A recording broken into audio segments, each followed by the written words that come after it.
further remarks? The good member from the 19th District, Representative McEntire. Thank you and good evening, Mr. Speaker. Mr. Speaker, this bill is a mistake. This is a mistake. Again, I find myself in a position where you and I are going to be deciding what's best in a private business. Once again, and I think this is actually pretty common.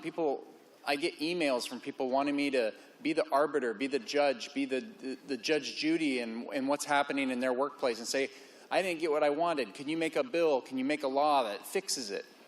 We can't fix every single problem, Mr. Speaker. And the problem, which has been well illustrated, is that there are Uber, Lyft transportation companies, and some of them have top-level treatment for their customers, a deluxe class. And in there, they have rules that say, if you're going to be a driver for us, you can't have a vehicle that's older than 5 years. That is the courtesy, the program that we give to our top customers that have this level of special treatment.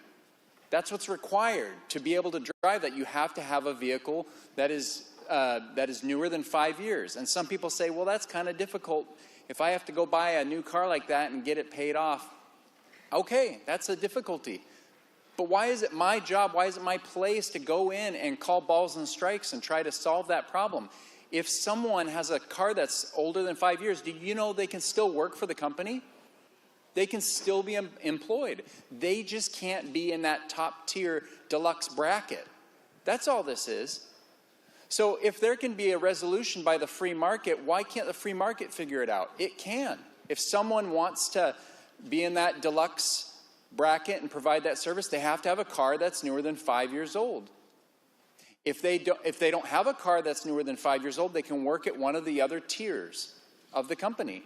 If they don't like the policy of the company, they can look for another company and do that same kind of work because the marketplace allows for various companies to do the same thing. It's not a monopoly in this case. So this is unneeded. But again, we find ourselves in this position where a problem has not been able to be resolved, and they say, well, I'm going to take it to the legislature. They'll fix it for me. This doesn't need to happen. We do not need to interfere ourselves into these private spaces when the market has a remedy for it. I think it's wrong, and I think it just leads to the unintended consequences of a stifled economy that can't keep up with our spending habits. So please vote no.